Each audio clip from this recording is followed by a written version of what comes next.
Good morning, everybody. Good morning. Welcome to Money in the Morning, aka Economic Elevation, aka Financial Consciousness. My name is Dr. Boyce Watkins. So good to see everybody. It's so great to be up on a Monday morning. I was almost in the 5 a.m. club. I think I was in the 6 a.m. club, which still ain't bad. Still ain't bad. I went to bed kind of late, so I want to get plenty of rest. But anyway, how's everybody doing today? Hey, Pamela. Hey, Shante. I see you. And Dorla. And I see all of you in there. Good to see you. And I hope everybody's feeling good. And because today we're going to really have some fun. We're going to really learn some stuff.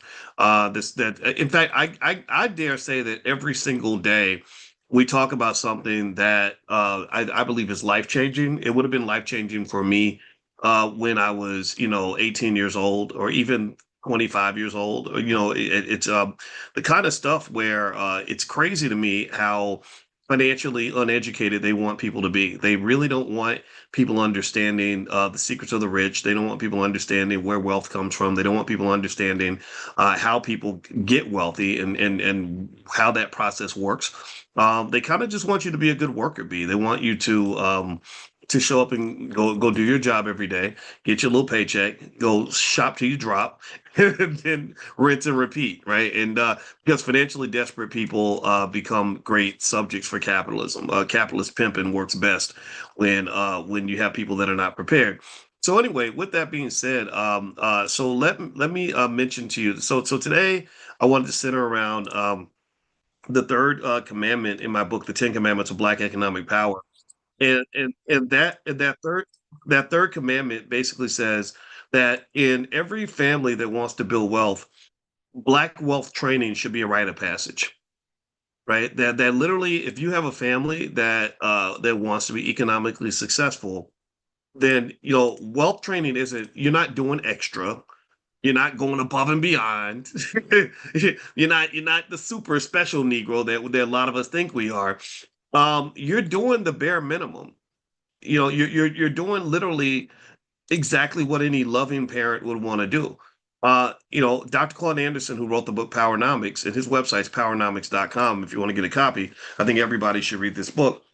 He basically says that if you consistently send your children across town to beg for jobs from people who hate their guts, that's child abuse. That you're abusing your child. You're putting your child in harm's way. You're introducing them to the stress of microaggressions. You're introducing them to the anxiety and depression that people feel on the corporate plantation. You are dropping them right in the middle of a white supremacist pressure cooker that is going to melt their soul every single day. I mean, seriously, let's meditate. Let's think about this seriously. How many of you know or have been a person where going to work every day was freaking depressing? Anybody ever seen that? Let me know if you've seen that. Has anybody ever seen somebody where it's like going to work is like literally like a soul sucking experience? It's like painful and stressful and annoying and you're unhappy and that's interesting. What's interesting to me is that people taught you that that's normal. Somebody taught you that that's just the way it is. That being black should come with a big bowl of unhappiness attached. You should be unhappy, insecure, not able to accomplish anything, not able to actually know what real power looks like. Your goal is your biggest objective. The best thing you can accomplish when you're black is to not be a victim all the time. But even that goal, we still struggle with that one. We're victims every other day. I saw somebody that I've known for many years that I just respect, Madam President. She did a video about all those layoffs at ESPN. Do you see that where they laid off all the black people? Look like, and one of them I really like, Ryan Clark. He played for the Pittsburgh Steelers. I think this guy, I like him because he seems like a good person and he seems to want to do the right thing. So even when I disagree with him, I like him. I always have liked him. And they let him go, and Cam Newton. Cam Newton's a little weird. He wears like he's like a little peacock. He wears these like weird looking outfits that I don't understand Cam, but Ryan, I get Ryan. And anyway, they let them all go. They fired them all. And she was talking about how this happens when you're black, and this is what Trump did to black women. And I said, yeah. I said, did you know Negroes been getting laid off since slavery?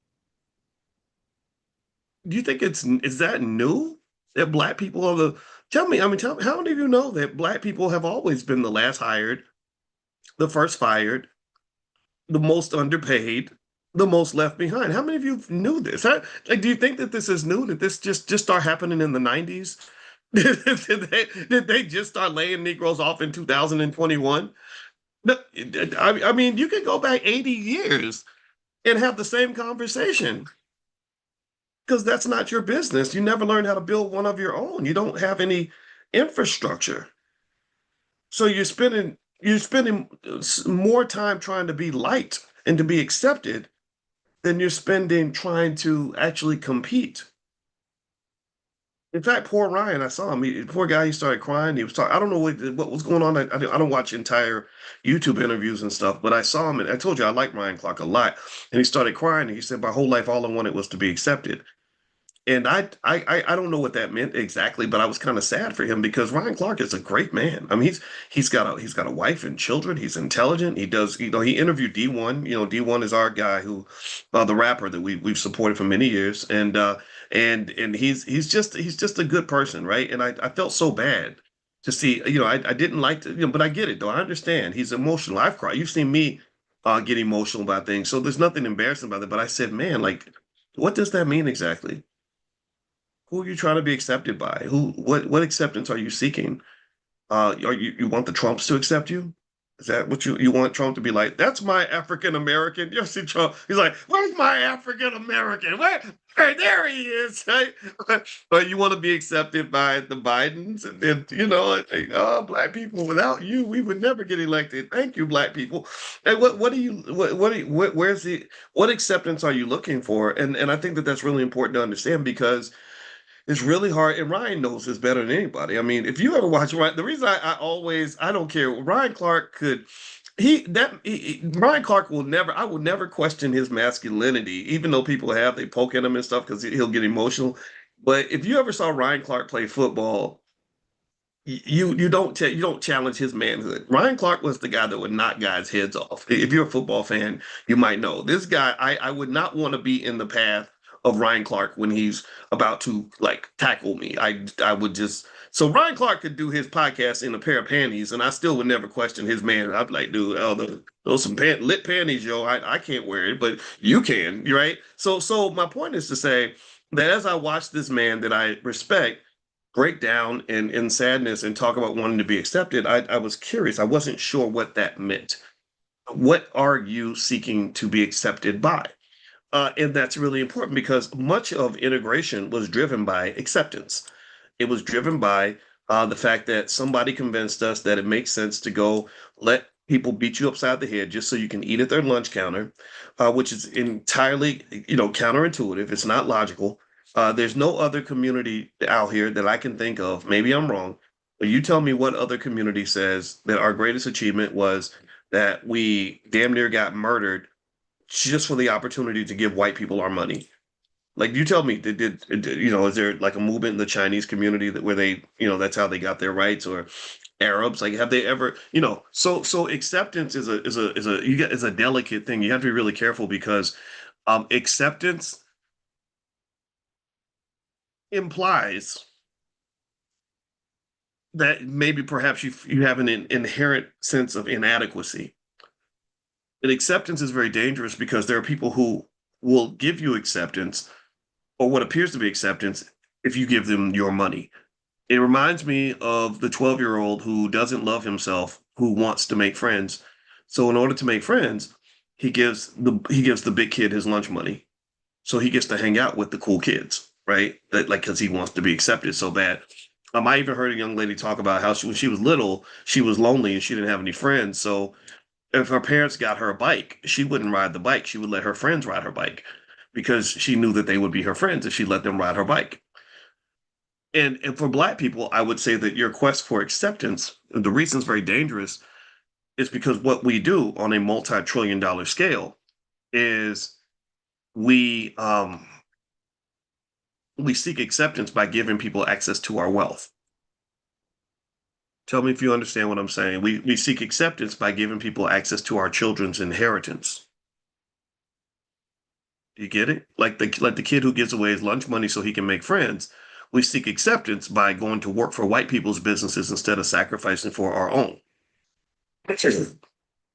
And and I would just say that you got to be real careful about seeking acceptance because that's just very dangerous. I'm not saying you shouldn't want it on some level. We all want to be loved. If you study, they have something called Maslow's hierarchy of needs, which goes from the very basic needs like food and water, and then the next need is like security. And at some point, there's like love and acceptance. That's somewhere in the hierarchy. So it's okay to want that, but you got to ask yourself, where am I getting it from? Because if you don't, you could end up as a person who is looking for love in all the wrong places. We all know somebody who's done that, who's looking for love. So the little girl, her daddy never loved her, so she tries to find love from a pimp, and the pimp says, "I'll love you as long as you do what I say," and it becomes a really toxic interaction. And so capitalism, and particularly racist capitalism, it becomes the ultimate form of racial pimping. And so at the end of the day, what happens is we end up feeling drained, and we end up feeling lost, and we end up feeling exploited, we end up feeling dismissed and disrespected. And I just really would say that that as much as you might want to get mad at white folks for not accepting you, I think that we should actually go a little deeper and get mad at ourselves for not accepting ourselves. If you accept yourself, then you don't need acceptance from others. If you accept your own community, then you don't need out external acceptance. This is true. This was my journey. This was what allowed me to accomplish certain things in life, was that for whatever reason, and I personally, I don't know, personally for me, I think it might have been a personality disorder. I told you, I learned from years of therapy that I had an avoidant dismissive attachment style due to the trauma from being raised by a really tough father. But I remember going to college, and I got invited to join every single fraternity. Every one of them sat me down. The alphas, the Qs, the sigmas, they all sat me down and invite and try to get me to want to join. And it's no disrespect to anybody that's Greek. I just didn't understand it. I said, so you're telling me I got to give you my money, and I ain't got no money, but I got to give you how many hundreds of dollars? And you're gonna do what to me? You're gonna call me in the middle of the night, wake me up, have me walk 3 miles to go get you some food. You're gonna abuse me, beat me up, battle me, right? Like I'm a little bitch. And I don't what and what do I get in return? They're like, well, you get to be part of the group. We accept you. I'm like, but you already accept me. We're already friends. Like, why I gotta go through all that to be your friend? So I'm not doing that. That doesn't even it did not compute for me. And again, I understand the value of the Greek letter organization, so it's not a disrespect at all. It's just it didn't make sense to me, especially. I mean, the Qs on my campus were some degenerate sons of bitches. I mean, these guys, whoo, the stuff they did. I mean, they were literally sex trafficking on campus. I think I told you a story. I'm not going to keep talking, but it freaked me out. At that time, this was pre-Diddy. This was back when people thought pimping was cool, right? I guess I don't know where that came. That the CIA did that to hip hop, but literally they were doing stuff that could get you 30 years in prison. And I was like, I'm not doing that. So it was the lack of a need to be accepted that kind of allowed me to say, no, I'm good. I'm gonna keep my money in my pocket. I'll just see you when I see you, and whatever shenanigans y'all got going on, I don't want to be a part of all that. Right. And young black males have to have some of that because there's too many negative influences, too many toxic influences for these young boys out here. There's people out there that will lead you off a cliff. We've talked about this, right? And that's a massive wealth destroyer because black men in prison don't make very good wealth builders. They don't make very good dads. They don't make great black leaders. It doesn't mean they can't do it. It doesn't mean the potential's not there. Some of the smartest men I've ever known are incarcerated right now. But it's hard to get things done when you are locked up or dead or unemployed or struggling, right? So generally speaking, that whole idea of acceptance is really important because it allows you to keep your money in your pocket. When you do the deep dive research on why people buy luxury items, all the psychologists point to the fact that people buy luxury items because they want to be accepted. The reason people will like have the Louis Vuitton logo from head to toe, looking almost clownish in a way. It looks silly to me. Is because they know that there are people who will see that as a symbol. told you black people we overdose on symbolism. I spent a lot of time around the ultimate one of the ultimate forms of symbolism. I was right across the street from that Obama Center. I told y'all that, and I said, and then my wife's like, "What do you see over there?" I said, "I see a big ball of symbolism." I said, because I can't think of any factories that came out of that presidency. I can't think of any school systems that were built that are educating thousands of kids. And it's not a disrespect thing because I think it's beautiful. It's a beautiful building. The stories in there, I'm sure, are amazing. Probably make you cry. But I don't. I kind of need some substance at some point because sometimes the symbolism can be used like a type of morphine. It dopes you up and disconnects you from reality so that you can tolerate your suffering a little bit longer. Does that make sense? Can I say that and still be loved? Can I say that and not sound like a complete hater? I'm not trying to be a hater. I'm just being honest, right? At some point, somebody's got to write a check. At some point, somebody's got to build a building. At some point, somebody's got to do something with these babies. We got to build something, right? So if I go, but let's circle back. So the third commandment in my book, The 10 Commandments of Black Economic Power, which by the way, you should be able to go to drboycebooks.com and get a copy if you haven't gotten a copy of the book yet. Um, is that financial education should be a rite of passage. That's it. Like it can't be something that we see as like, oh yeah, you're doing so great. You learned about finances when you were 25 years old. That's nice, but that's not the pinnacle of what you could do. The pinnacle or one of the pinnacles is that you're learning finances at the age of 7. That's what Black excellence looks like in my view. That's another level, but that's not even the pinnacle. What's the real pinnacle? The pinnacle is that you have an ecosystem, a family that loves you so much that they start investing for you before you're even born. That's how real wealth happens. Truly wealthy families are families that had all their wealth before they even got here. Truly wealthy families are people that had grandparents in the 1960s who took the time, who had the consciousness to visualize 2026 and say, okay, I'm gonna buy this Coca-Cola stock for $1 in 1962 because by 2026 it's gonna be worth 200 bucks. Or I'm gonna buy this house for $8,000 because by 2026 it's gonna be worth half a million. Do you understand? And there's even levels you can go beyond that. There's always another level you can go to. And what I want to challenge you to do is to start being black and stop acting like a Negro. Start being black and stop acting like a Negro, and definitely don't act like a nigga. If you act like a nigga, you're not even welcome in here. I don't invite all black people into this space because I don't want nigga. This is not a nigga space. Nigga culture has no place in here. That's demonic, damn near. And a Negro is more like a good nigga. A Negro is somebody who has the curse of low expectations. A Negro will grovel and beg and just take whatever he can get. A Negro will say, "Thank you, boss," and be happy with any little crumb they throw at you. A Negro will say, "Well, at least we got out of high school. At least I got my GED. At least he didn't go. At least I ain't in jail. At least I take care of my kids." That's Negro thinking. That's I'm not a Negro either. I want to be black.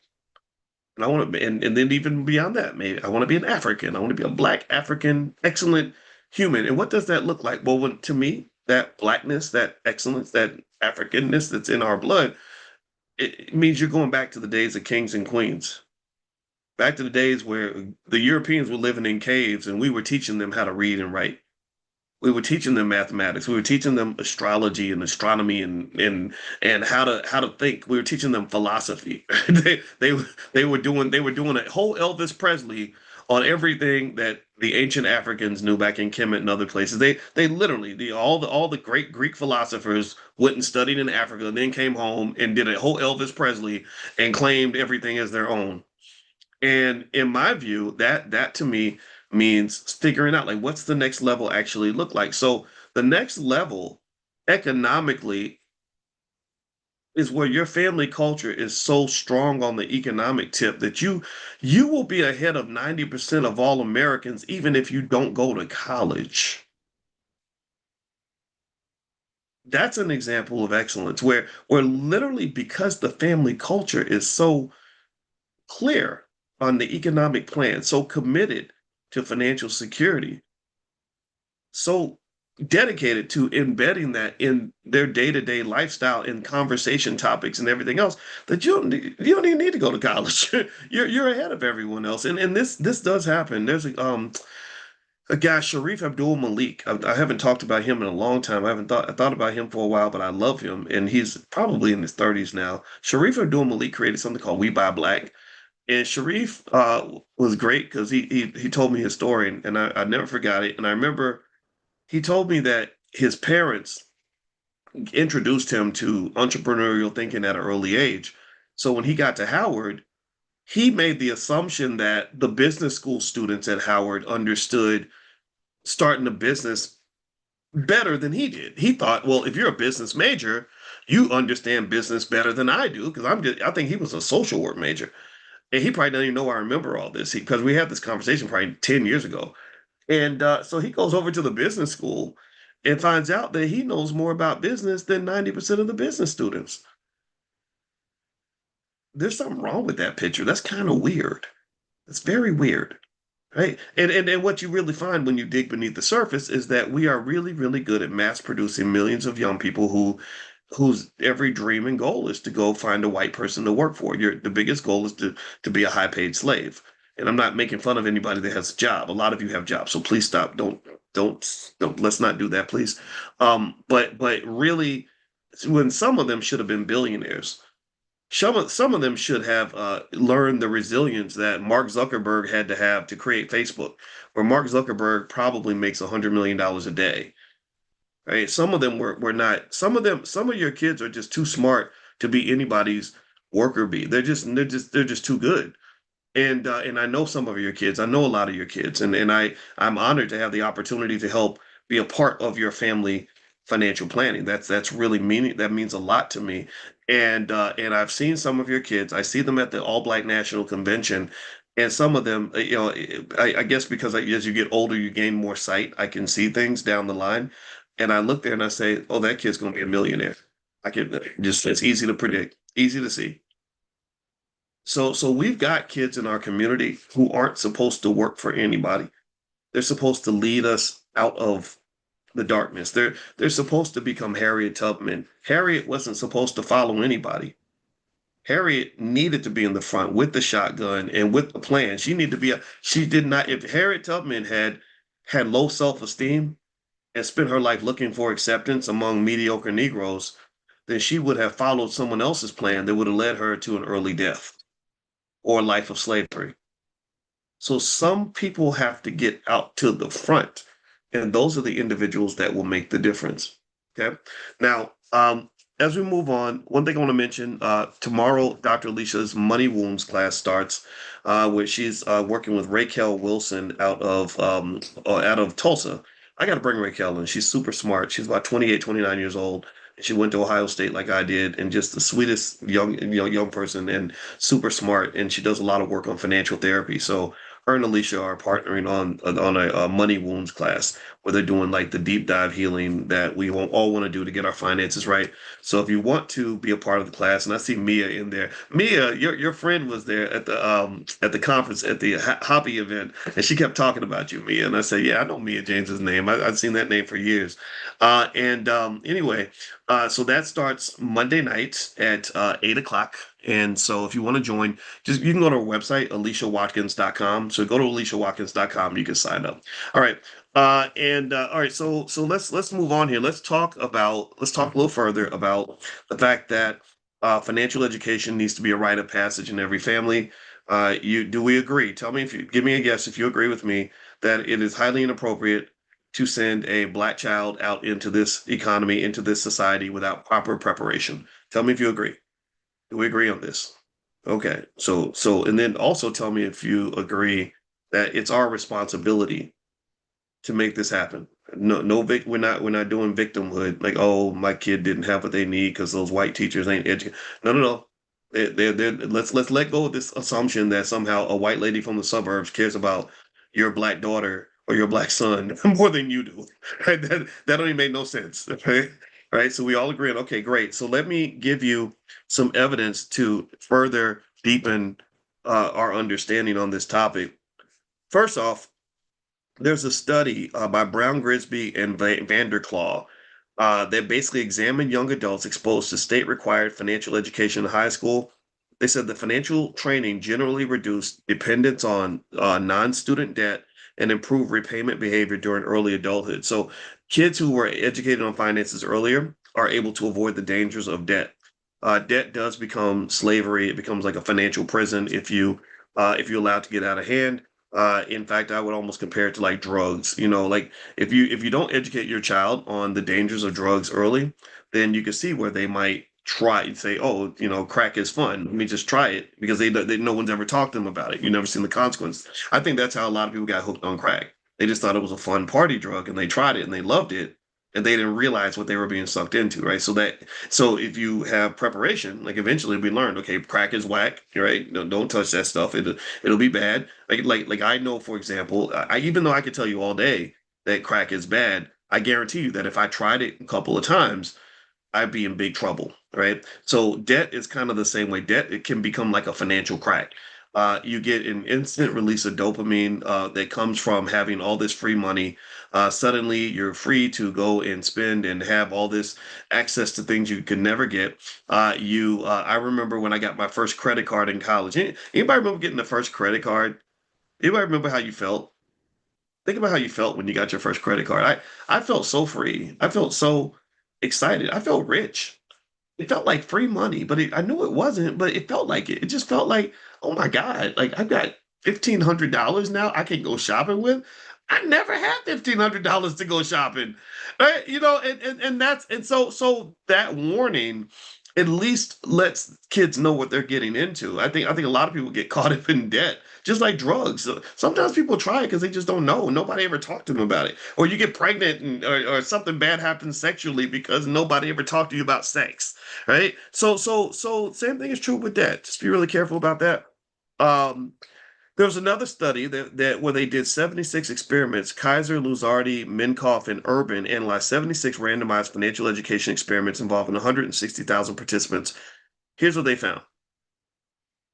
They found that financial education produced positive causal effects on both financial knowledge and actual financial behavior. The effects remain meaningful after accounting for possible biases.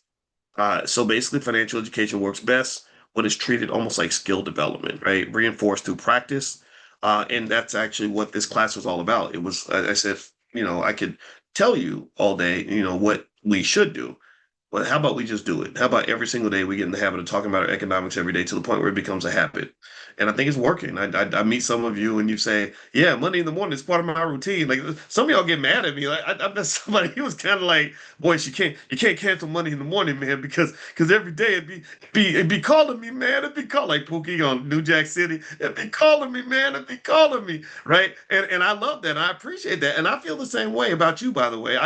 This is my routine now, and so to me, it's excellence is easier when it's just a habit, right? When you have to try to be excellent, it's hard. But when excellence is just part of the routine, then it becomes standard. Like anything other than excellence feels uncomfortable, right? So to me, I that was the goal, and apparently it's working. We're used to talking every day, and if you're bringing your kids, I encourage you bring your kids if you want to. Give them, maybe give them money. Punish like don't punish them, but give them some incentive to come in, because I guarantee you, they're sitting there listening to even a little bit of this. They'll be way ahead of a lot of people. I didn't even meet a black college professor until I was 19 years old, and I don't think I met a black finance professor until I was in my finance PhD program, but I never had a single class from a single black person in all the years I went to school. Bachelor's, master's, PhD, never had one single black teacher I don't recall. I'm trying to think. No, never, never once, not at Ohio State, nowhere. So even just exposure to a black college professor at an early age would have been huge. Oh my God, my whole life would have been different, So anyway, um, also, there's another study with 4,473 ethnically diverse high school students. They found that purposeful family financial socialization, this is culture, socialization, parents deliberately discussing, demonstrating, and teaching money management was connected to stronger financial knowledge and behavior. So ultimately, this is different from intentional instruction, right? So it's one thing if you're learning something in a class and somebody's sitting at a chalkboard saying, first you do this and then you do this and then you're taking notes furiously and you're taking exams and all that. That's one type of instruction. But another type of instruction is similar to what we do here, which is what I call conversational learning. You tend to understand and be better at things that you just talk about. When we go through countless analogies and tell stories and just have fun and get to know each other and just talk. Knowledge occurs through that. So the socialization is probably more powerful than the education. If you're socialized in an anti-intellectual way, but then you're going to school and learning all these great concepts, it's not going to really sink in because you don't value what you're learning anyway. Like I could go sit down, I could go to a Young Miami concert and give the most brilliant financial lecture ever known to man, and all people are going to hear is spend that shit. Right? That's what they right. They're not going to hear invest that shit. They're not hearing save that shit. They're hearing spend that shit. Because that's the culture. That's what's there, right? And so ultimately, when you talk about learning, remember your environment teaches you more than a classroom ever could. Okay. So in fact, your environment prepares you to receive what the classroom offers to you. So anyway, so moving on, there's some other theories out there like human capital theory. We talked about that, where financial knowledge is a productive asset. So just like education increases earning power, financial education increases your ability to convert income into wealth. Remember, income is not wealth. Income is not wealth. Income is not wealth. Income is an opportunity to build wealth. And so there's so many ideas here that basically say that when a child is introduced to economics early, they have all the advantages in the world. You're not doing what a lot of parents do, unfortunately, which is a lot of parents, unfortunately, are training their children to be poor. They're preparing them for poverty. And so because you understand these things, you're not going to do this. If you want some general ideas of things that children should understand by a certain age, in the Black Business School, we say that by the age of 12, every Black child should know how to start a business, even if they never plan to be an entrepreneur. They may need a side hustle to increase their income or whatever the case may be. Number two, every Black child should own stock before they're born, not even on the day they're born, before they're born, if possible. And remember, that wealth is your wealth, and you can just transfer it to the child. It's not a sacrifice. It's not like I'm doing this for my child or I'm doing this for myself. You're connected. You understand that. By doing something for my child, I'm doing something for myself. By doing something for myself, I'm doing something for my child. Like, the scarcity mindset says either I can have wealth or my kids can have wealth. But when you understand how economic ecosystems work, you understand that everybody can have it together. Wealth capital it's like a car or a house. Just because I pass the house to my kids, that don't mean I can't live in it. Do you understand? You live in it, you use it. My parents, they lived in that house for 30 years. And then when my mom passed and things changed, guess who gets to use the house now? Guess who owns this? And I paid off the house. My parents had had maybe 100,000 left on it or whatever, as a thank you to my father for raising me and investing in me when nobody else did. There's plenty of men I'm sure would have showed up and had fun with my mom, if you know what I mean. A lot of people out here exploiting single mothers or whatever, don't care nothing about the kids. Thank God I didn't have to go through that. I had a man that he thought my mom was pretty, but he also had a sense of responsibility. And he said, "Okay, this is my wife, but that is my son." And nobody made him do that, right? And that was an investment. That was a blessing. So as a thank you to him, I said, "Well, I'd like to get this house paid off for you." Because I know what a sacrifice that is. I've seen men in their 20s and 30s, do all kinds of things, and people don't even care about how it's hurting the children. Nobody, I really, honestly, this is my little bias, I'm not going to soapbox rant this all day, but I really don't think we give a damn about kids. I don't. I think that we have a society where people feel that doing what makes us feel good in the moment is all that matters, and the kids are like an afterthought. And I just it makes me very sad because we've forgotten how important children are in society, right? All of us used to be somebody's child. And thank God that, we didn't have to go through some of that. Some of us did, but a lot of us didn't. So long story short, I helped him pay off the house, and he was really appreciative. And I said, no, this isn't a gift. This is ROI. You made a sacrifice to get this. I'm not paying off my biological dad's house. I'm paying off your house because I know what a sacrifice you made for me. And then, but here's the thing: by doing something for him, I wasn't really as generous as it might appear. I was doing something for myself because guess who inherits the house when he's done using it? Do you understand? This is what's really important. You got to understand that the best economics is an ecosystem. The worst economics is a scenario where one party drains the other. Black economics sometimes goes astray when we get to the point where we look at everything as a sacrifice or a charity case. Like if someone says, "Well, I want to do a lot for the community," well, what are you going to do? Well, I'm paying Pookie's rent, and I'm going to go and give money to the boys' club, and I'm going to donate to this, and I'm going to, and all that's nice. Charity is a part of life, but you can't build a strong economy on pure charity. You can't do that. This is the debate I have with my friends that are extreme in their commitment to socialism and communism is they'll say, well, this should be free, that should be free, everything should be free, your product should be free, this should be free. And I say, well, if everything's free, well, who's going to pay for something? Because one of the most fundamental principles in all of economics is that there's no such thing as a free lunch. There's no such thing as a free lunch. Somebody got to pay. If there was food and everybody ate, somebody got to pay for that food. Right? Now, I'm not saying that it should be exploitative, but so at some point, somebody's got to say, okay, who's going to pay for all this? Right. And a lot of you have gone through this, right? How many of you have ever did anybody have the misfortune of being like the one financially successful, financially responsible person in your family? Anybody who's in that category? Or maybe you watched others take this role on. Anybody ever felt this? And you're the one who made the sacrifices and had the discipline and took advantage of your opportunities, and then you get drained like crazy from the people who never made the sacrifice, who never took advantage of their opportunities, who are committed to remaining in the victim box.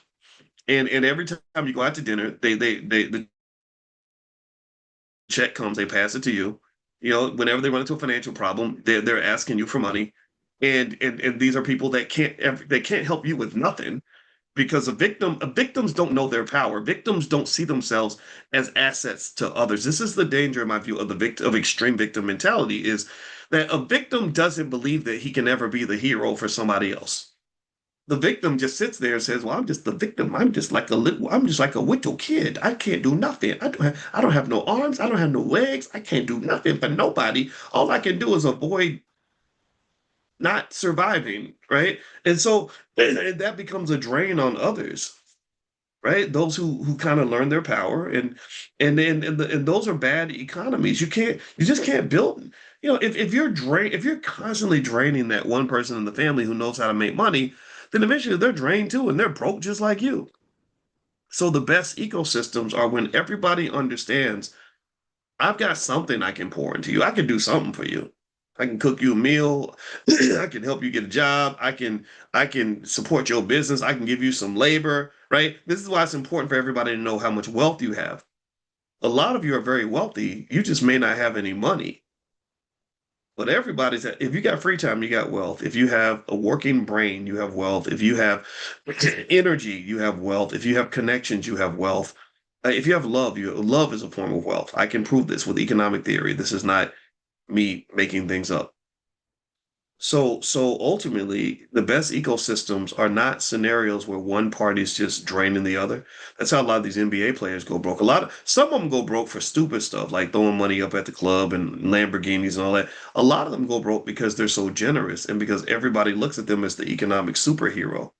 And they say, well, we're all victims. We can't help you. There's nothing we can do for you.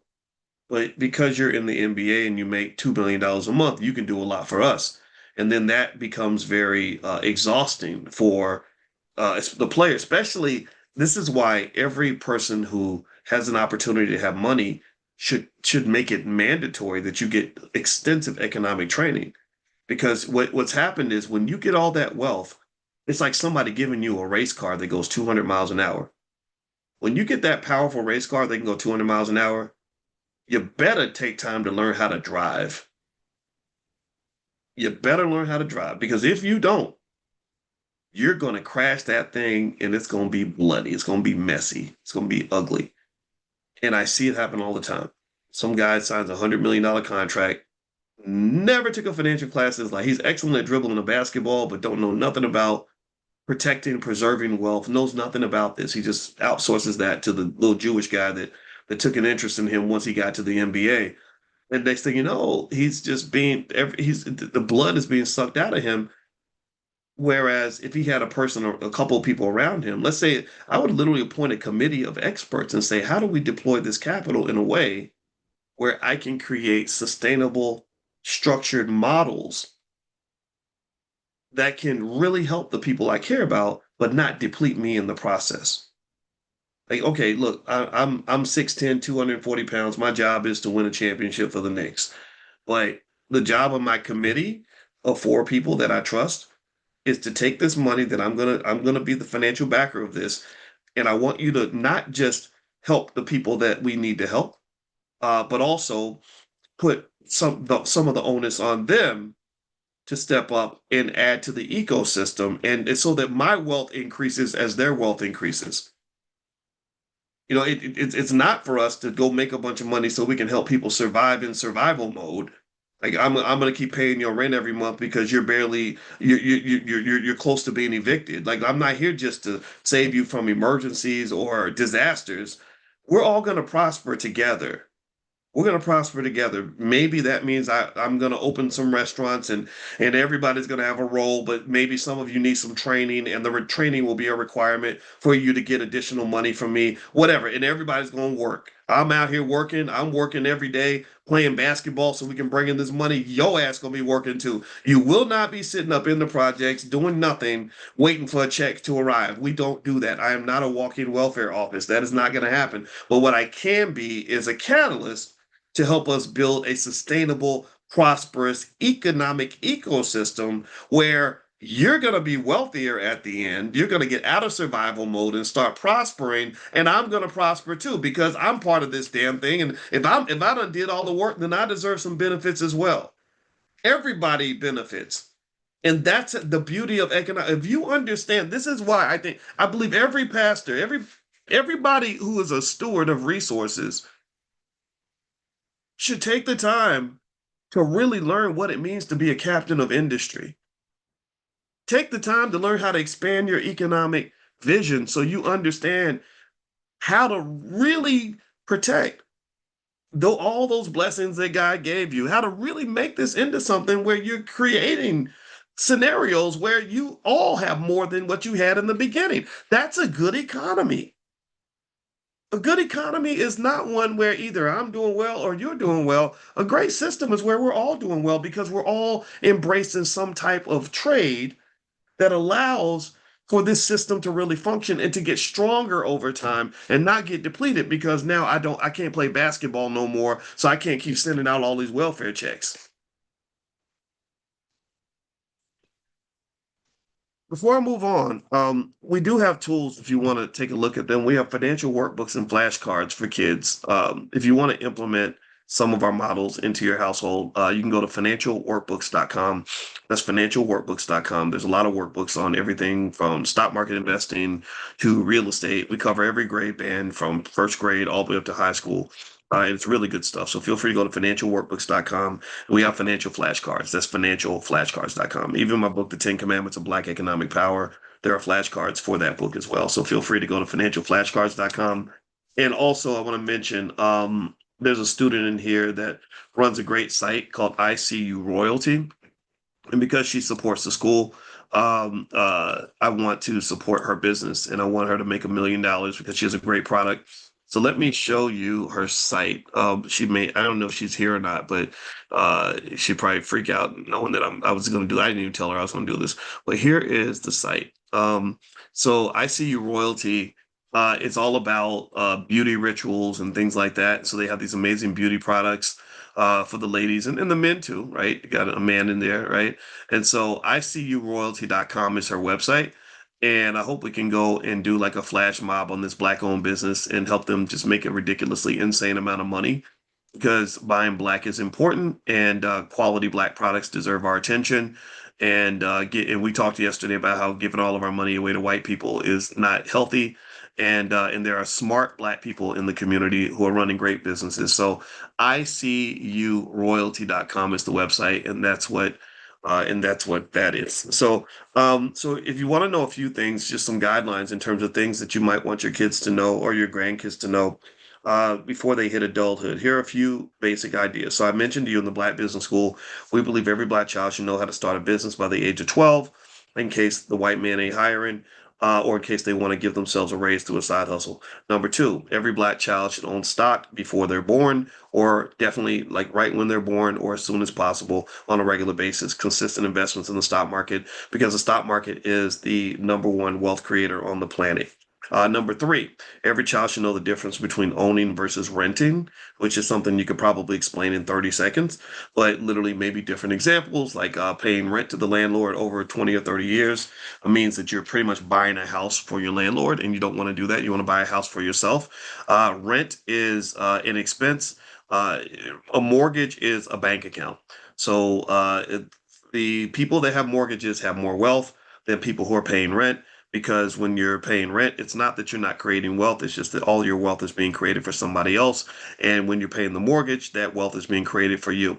So home ownership should absolutely be something that everybody does. If somebody could type that URL in the chat for Pamela, it's ICUroyalty.com. ICUroyalty.com. All right, here are a few other things you may want to consider.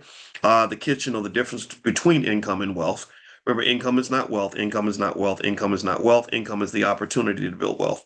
And a lot of people are poor. Why? Because poor stands for what? Passing over opportunities repeatedly. So every time they have an opportunity to create wealth, instead of creating wealth, they end up just creating debt or whatever, right? Or buying worthless consumer products. Compound interest. They should know about compound interest and how that works. Compound interest is fascinating. It's amazing.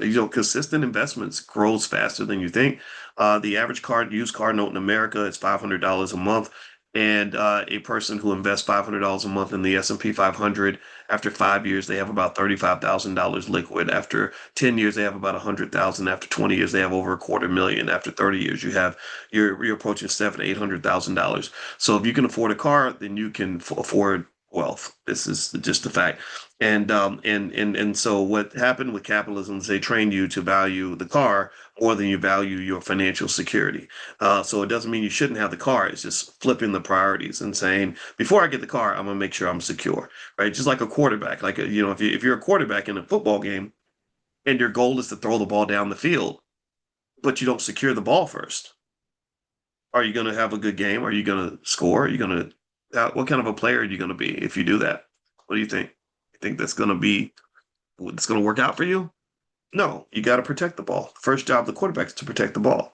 Then after you protect the ball, then you can do whatever you want. But if you don't protect the ball, then nothing else matters. So a big part of black wealth, and the reason we don't play the wealth game as well as we want to sometimes, is because nobody taught you how to protect the ball. The preservation of wealth is actually, in fact, that's harder and more important than actually the accumulation of wealth. There are plenty of people who accumulate income. Getting a high income isn't, honestly, it's super hard in America. There's America has more income than anybody else on the planet. Um, but then accumulating wealth is the next step. But then the protection of that wealth is the most important part. That's the part that families miss. All right. So what else? How credit and interest works. Credit cards and interest and all that they should know that. Why ownership matters. They should know how businesses generate money. Right. Instead of thinking, okay, if I go do a job, they're going to pay me. They're not paying you to do the job. They're paying you to add value to their revenue generating process. So children should understand, like, where's this money coming from? This money that they're paying me with, what are they doing? Oh, they're selling a product to a customer. Okay, I could do that too. Right. It opens up possibilities. They should know about taxes. I think taxes, just understanding that IRS is everywhere, and in America, working class people pay most of the taxes. Rich people that own businesses and invest, they don't pay taxes like that. And but working class people pay the bulk of the taxes. So knowing little things like getting an LLC can make a big difference as well. And so those are a few things that you may want to focus on when it comes to your kids. And here's another thing that's really important, and we can talk about this more later, is the danger is that there is that seven when you hear that 70% of all black children can't read at grade level, you got to understand what that's creating. It's creating a tsunami of failure in the next 20 or 30 years. People who can't read, write, or do math when they're in high school and middle school, if they can't even do that, what do you think's going to happen when they're trying to engage in complex business transactions? What's going to happen when they're competing with the Trumps and people out here that understand the game at a high level? I mean, they're being set up for victimhood. When we allow our children to be in educational systems that are inadequate and they're not getting the education they need, we are preparing them for victimhood. So I would say that, when you have that conversation, I think the question is to ask who's going to fix it. I don't think anybody's going to come save us. I think we have to do that ourselves. Okay. All right. Now, let me look here. Someone was asking about Tim Haskins. Yeah, Tim Haskins, the mortgage broker, his email or his website is lockin. I think it's lockinloans.com, LOCKIN, lockinloans.com. So when you talk to Tim, tell him I sent you, and he'll treat you well. And basically, he's really good with getting capital and mortgages and all that stuff. And I'm looking through the chat. If you have a question, you can pop a question in the Q&A if you want to. We got a couple more minutes.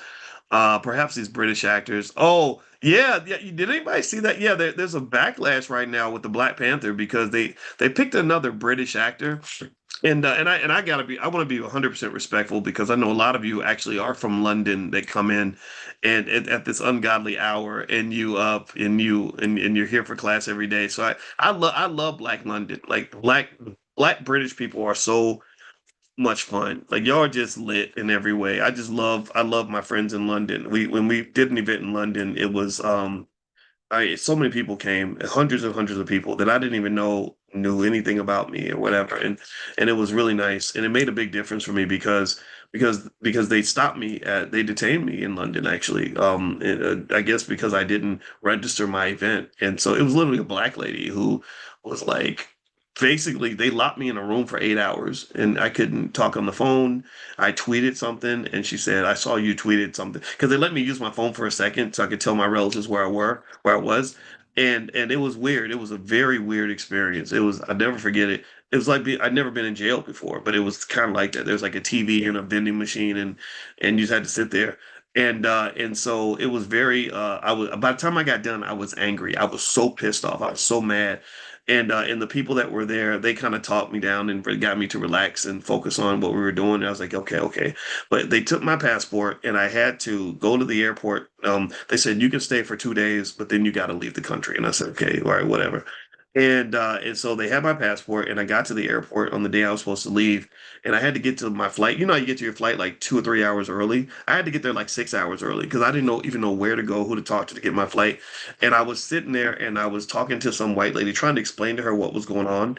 It was like literally even my original flight was supposed to be the next day, but they were like, "No, we want you to fly on Monday because you got to leave." You know, it was just crazy. And I was trying to explain to this white lady what was going on, and she's punching away. I have no idea what those little clerks at the airlines are punching in, but she's punching on this thing, and it's confusing. And I'm trying to explain to her, well, okay, so what had happened was, and there was a black lady that was listening, and the black lady says, she goes, "Don't worry, Sarah, I'll take care of it." And so the black lady, I'm like, okay, great. So the sister's going to help me out. So she was punching on her little keyboard and talking. And then she randomly says, "I'm sorry that I didn't make your event. My son had a karate tournament yesterday." And I was like, "Oh, you know who I am?" She didn't even give a clue of that. Like I didn't even, and I was like, "Oh," and she said it, she explained it almost like she had to give me like she had to get a permission slip for missing the event. I was like, "Oh, wow. Okay, great." So it really gave me a lot of comfort because it was nice to be able to talk to like a relative, in this really confusing, unfortunate situation. And so she just figured it out for me. And she walked me to the next area, and then she handed me off to another black woman. And she said, "Okay, Martha, I want you to make sure you take good care of him and make sure he gets to where he needs to get to." Blah blah. And I just, I was touched by that. I felt, I got like I got a little quiver in my throat when I felt that, because it was like, man, black women been saving us since slavery, right? Like I really felt like, oh my God, black women are taking care of me. God bless you. Thank you all so much for that. And because I felt that love, and it was awesome. So that was my London experience. Some of y'all might have heard that story. I probably told it a couple of years ago, but it was in the middle of all this chaos and drama and whatever. Like, it was the black women that showed up, and black women in London, right? So you got some really amazing people there. But one thing that's been going on is Ryan Coogler is getting pushback because he picked another British actor for the Black Panther role, which the Black Panther brand is kind of a heavily African American brand, and Black people in America are the economic drivers of this Disney movie, right? That allows Disney to make billions of dollars every year, right? And they're kind of like, well, if we're the economic driver behind these Disney movies that you're putting out, why can't you couldn't find any African Americans that could do this job? Like, all the black actors out here. And somebody mentioned, they said, all the black actors are stuck doing Tyler Perry movies because they won't. So I don't know. I don't know what it is about the British actors. I don't know. I mean, they're good, but I know a lot of African American actors who are pretty dang good too. So I don't understand it, honestly. I'm not judging though. I don't know. I'm curious to see how it plays out. I literally am neutral in the sense of not feeling. I'm like, okay, Ryan Coogler is cool and Black Panther is cool, and I'm happy for him. But I'm wondering what the thought process was in choosing that actor. And I know that it shouldn't. It feels like divide and conquer, but I wonder how British actors might feel if Americans came over and took like the most important British jobs. I don't know. I have no idea. But anyway, so that was a thing for sure. Let's see here. Okay, so R. Lee. It would be nice to have someone explain when an LLC is sufficient and when to do a corporation instead.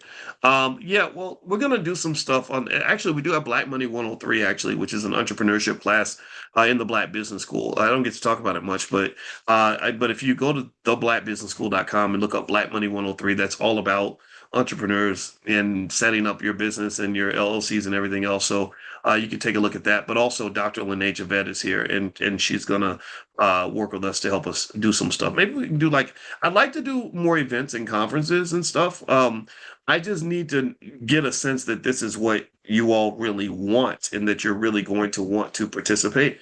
Because a lot of these venues cost money and things like that. But if there's something where I presented it to you and I said, okay, can you get your tickets in advance? That way we know we have money to work with, then we can go and put down the deposit and go set up the space. Because I really want to do more stuff. When I was at Malcolm X College, I was so inspired. I actually took a picture in front of my two greatest heroes, Malcolm X and Muhammad Ali, and they were very good friends, and they should have stayed friends. I hate the fact that they parted ways because they're both such awesome dudes.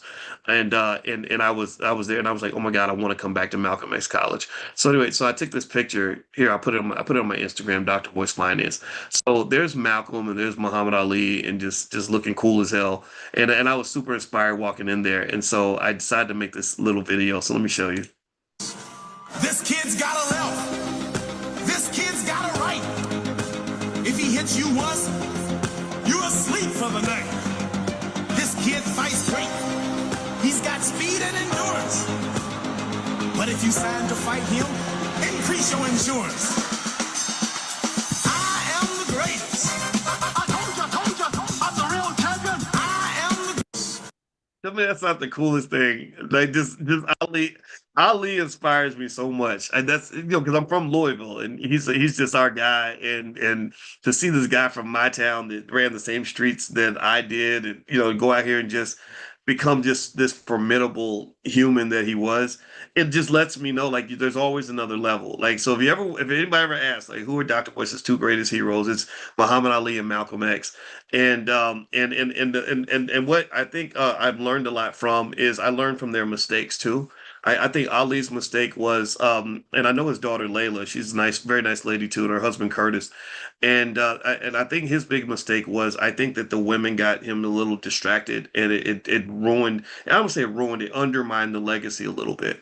I think that him being so handsome and amazing and charismatic, the ladies were always around, and I think that that kind of led to. Um, a little bit of chaos in his legacy, right? I think that's what, part of what led him to end up having to box until he was too old to be boxing, which affected his health in obvious ways. And then also, I think with his children, I wonder how his kids feel because he has the kids in the different relationships. And I saw something that really made me sad, which was kind of rock bottom in my opinion. Did anybody see that where his son was off pawning like one of the robes that he wore in a famous fight? Did anybody see that? I could have sworn his son's name might have been Muhammad Ali Jr. or something. I don't. Yeah, tell me if I got this wrong. I don't remember, but I think he was named after him, and he was pawning his his robe or his boxing gloves, or it was something that was invaluable, and he was pawning it for almost nothing, right? And this makes me sad because, and I think you should learn from your hero. He's my greatest hero of all time, but you should learn from everybody, right? So when I watch that, I'm like, I don't want to be a man with a messy legacy like that. I kind of feel like but that's kind of, I think, just what can happen. He can't be perfect, right? I mean, the man was a heavyweight champion of the world. That's hard enough to do. But ultimately, I think if you're a man and you think of yourself as a king has a kingdom, and he must maintain order within that kingdom, right? So when you're splattering babies, mamas, and everything else all throughout the world, and kids that don't hardly know you and all that, that's you showing that you don't have the ability to control your environment in a certain way and have an impact on your environment, right? So again, though, this is not me judging; it's just me being honest. And then with Malcolm X, what makes me sad is I hate what happened with Malcolm and the Nation of Islam. That bothers me because I love Farrakhan a lot. He's one of my heroes and people I just admire immensely. And to just see what occurred at that time, and I understand. I really understood both sides, and I kind of just wish. I kind of wish I'm not gonna say it. I kind of wish it had stopped. I wish there had been a truce. Let's just say that. I'm not gonna say more than that because I know too many. I know too many people, and I don't want to make it weird. But anyway, I wish it had stopped. It bothers me quite a lot. So anyway, but I think ultimately what you should do though is if you're really trying to learn how to get ahead and succeed, you got to look at these lessons and then sort of think about your own family. Right? Think about how many times there's an opportunity for something great to happen and then there's something that occurs like something sneaks in, there's a distraction, or somebody says something out of pocket, or somebody doesn't follow through on what they're supposed to do.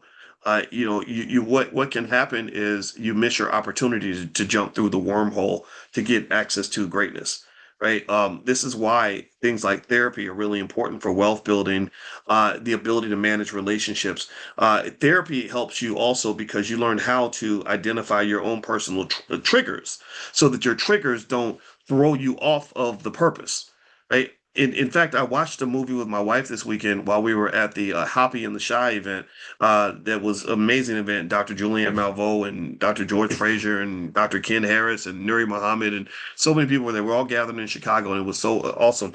We went to see this movie called The Odyssey, and in The Odyssey, it was written in 800 BC, and it's all about a Greek soldier who is Odysseus, who's going all throughout these different seas and different islands, and he's running into the gods.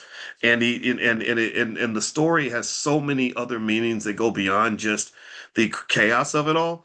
It's all about a big chunk of it was all about a man having a purpose and how distractions can throw off his purpose. That was one of the lessons, right? There were so many scenarios where he could have got distracted. His goal was to get home. His goal was to get back home to Ithaca. And so many things would happen that would just throw him off his purpose, right? Like trying to save people that didn't want to be saved, getting caught up in the women and the temptations of the women, except that in this case, they were like mermaids that were singing, and the men all wanted to jump in the water to go to the mermaid. And just on and on and on. Or lotus leaves. They had these lotus leaves where if he ate the lotus leaves, he would forget about going home. He forgot his purpose because the drugs You ever see how many times do you see men or sometimes women lose connection to their purpose because of some type of drug, right? It might be the weed and the liquor or even something more serious, but sometimes your drug is loving the wrong person. Sometimes your drug is just sex. Maybe your drug is consuming and spending and a shopping addiction, right? And so all these little things, and right now, here's the thing: you have drug dealers everywhere in this society. You had the big corporations that were selling the oxy drugs to people, and that ruined a whole generation of white people. But then also, social media is designed to be a drug. Social media was built on the science behind what it takes to get somebody addicted to something, to distract them, to get them to keep scrolling all day, right? And then the algorithm grabs you like a dope dealer, and the algorithm says, "Oh, you like looking at pages with sexy women. Okay, well, let me give you some more. Let me give you some more." Next thing you know, you're just you're over here when your purpose is over there. So spirituality is a critical element of wealth building, in my opinion. And one aspect of that is sort of figuring out like what do you have to do spiritually to make sure that nothing distracts you from your purpose.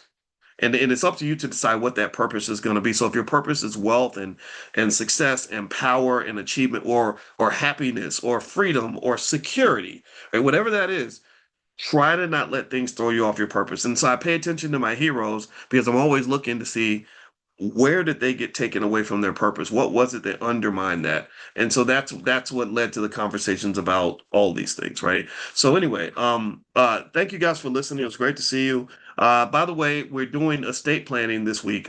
We got Lawrence Hodges coming in, who's a great expert who's worked with us on many occasions. And I know, Dwayne, I did not see the Odyssey in IMAX. I wish I had, though. I heard about that.